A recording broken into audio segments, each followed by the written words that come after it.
Bonjour, bienvenue à cette nouvelle session partage d'un texte inspirant. Des extraits aujourd'hui piochés dans À propos de Dieu de Jiddu Krishnamurti. Notre difficulté est de ne pas lancer l'esprit à la recherche de ce qu'il connaît déjà.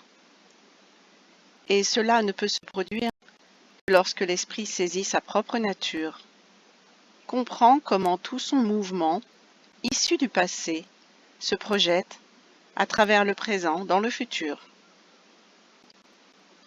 C'est un mouvement perpétuel du connu. Ce mouvement peut-il prendre fin?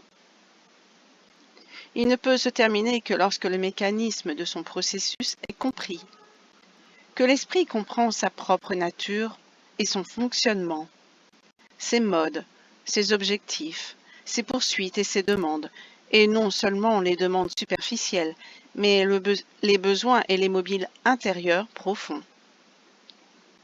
La tâche est très ardue. Ce n'est pas une réunion, une conférence, ni la lecture d'un livre qui suffiront à vous faire découvrir les réponses, loin de là.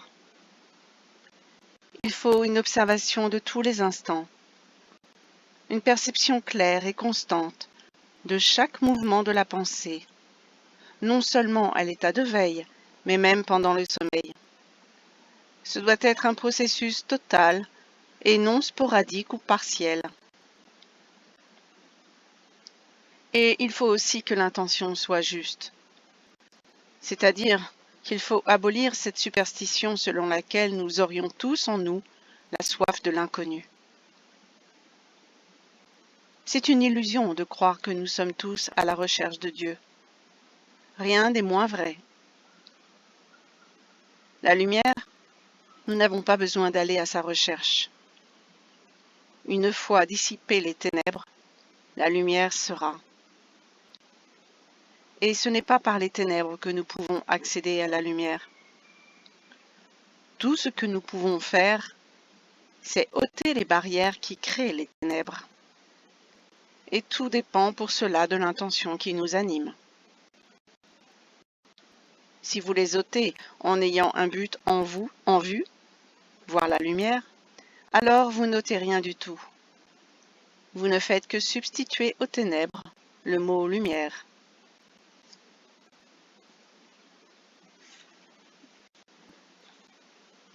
L'important, ce n'est donc pas de découvrir s'il existe quelque chose d'autre, quelque chose de plus grand que le connu, et qui nous pousse vers l'inconnu, mais de voir ce qui, en nous, engendre la confusion, les guerres, les clivages sociaux, le snobisme, la course à la célébrité, l'accumulation des connaissances, l'évasion dans la musique, dans l'art, dans tant de voies diverses.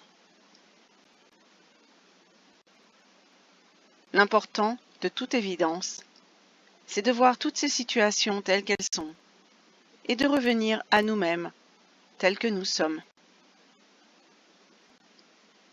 À partir de là, nous pouvons avancer, car dès lors, le rejet du connu est relativement facile. Lorsque l'esprit est silencieux, qu'il ne se projette plus dans le futur sous la tension du désir, lorsque l'esprit est vraiment calme, profondément paisible, l'inconnu entre en existence. Il est inutile d'aller à sa recherche et impossible de l'inviter. Inviter suppose de connaître. Vous n'invitez pas un hôte inconnu. Vous n'invitez que celui qui est connu de vous. Or, vous ne connaissez pas l'inconnu, la réalité ultime, Dieu, peu importe le terme. C'est lui qui doit venir.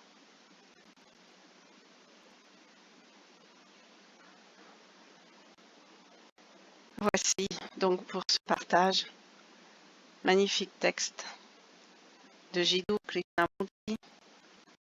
C'est lui qui doit venir. Nous n'avons qu'à l'accueillir. Voici, en résumé, tout le sens de ce texte.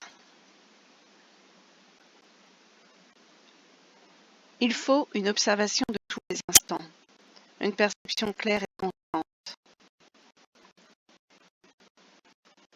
À cela, il faut adjoindre également la persévérance. C'est une tâche ardue, effectivement. Et ce n'est pas par une lecture, l'écoute d'une conférence, même si tous ces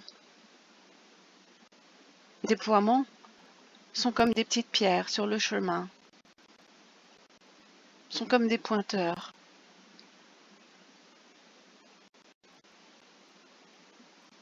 Mais le vrai travail est personnel. Personnel du point de vue du personnage. Puisque finalement, ce qui laisse le personnage dans les ténèbres, c'est justement cette perception du personnage. C'est ce moi-je qui coupe de la réalité, telle que dit Jiddu, de l'inconnu, du suprême, de l'absolu, Dieu.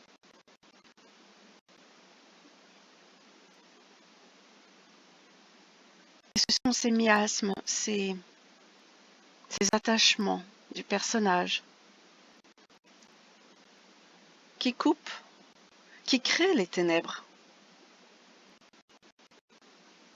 C'est donc forcément par un travail personnel du personnage, non pas en vue de faire tomber quoi que ce soit, puisque le personnage fonctionnera toujours.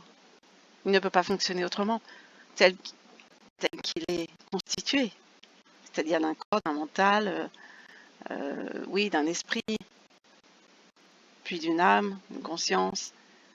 Oui, le personnage fonctionnera toujours de la même façon. C'est tout simplement prendre conscience, toujours pareil, de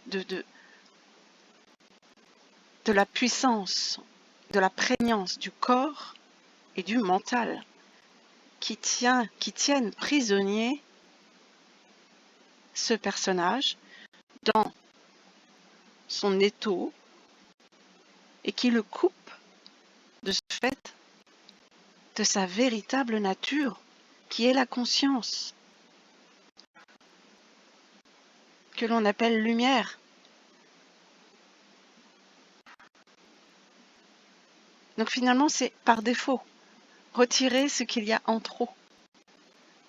C'est même pas retirer, c'est juste observer, c'est pas retirer. C'est observer ce qui nous coupe de notre véritable nature. C'est donc observer, comme le dit Jiddu, le fonctionnement. Alors il dit de l'esprit, moi je dis du mental. Fonctionnement du mental qui vient comme un dictateur, encore une fois, imposer sa loi pour bien pouvoir nous garder sous sa coupe. Tant que nous ne sommes pas libres, il fait ce qu'il veut de nous.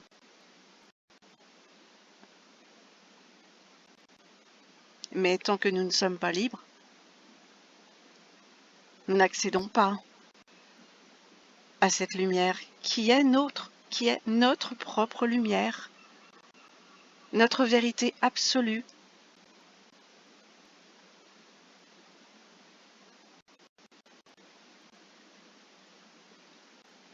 Alors observer le fonctionnement du mental demande effectivement une perception claire et constante de chaque mouvement de la pensée. Pendant les sadhanas, mais également dans la vie courante du personnage.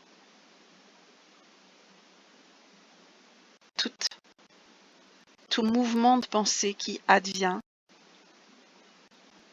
déployez votre conscience dessus.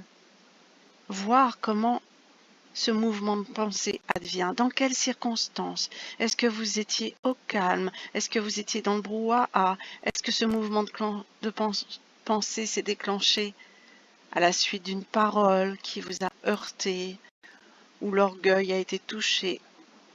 Décortiquez le mouvement de pensée, la façon dont il se met en branle. Voilà la perception claire et constante de chaque mouvement de la pensée dont parle Jiddu. Et à partir du moment où cela est mis en exergue, au quotidien,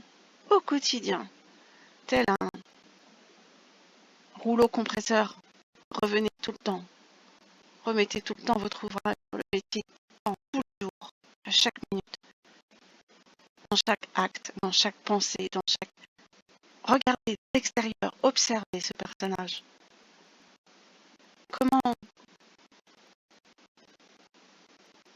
Comment se déploie-t-il face au monde phénoménal? Comment exerce-t-il son petit pouvoir dans le monde phénoménal? Et en pouvant mettre à jour tous ces processus, la conscience suprême, l'inconnu, tel que le nomme Jiddu, est accessible. Vous êtes déjà cela. Ce sont des couches, en fait, des sédiments à racler au quotidien.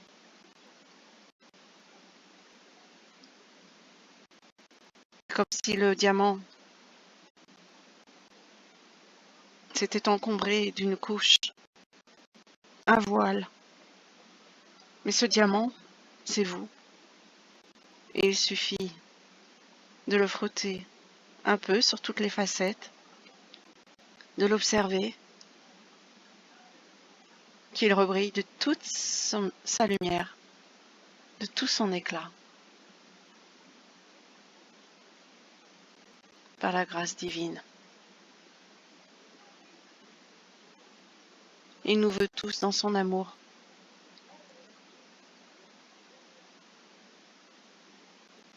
Il veut tous. Il veut que nous soyons tous en contact avec lui.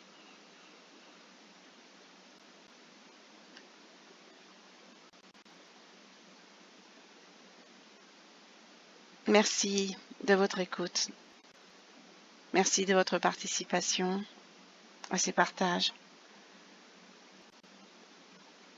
Merci de vos messages. À très bientôt.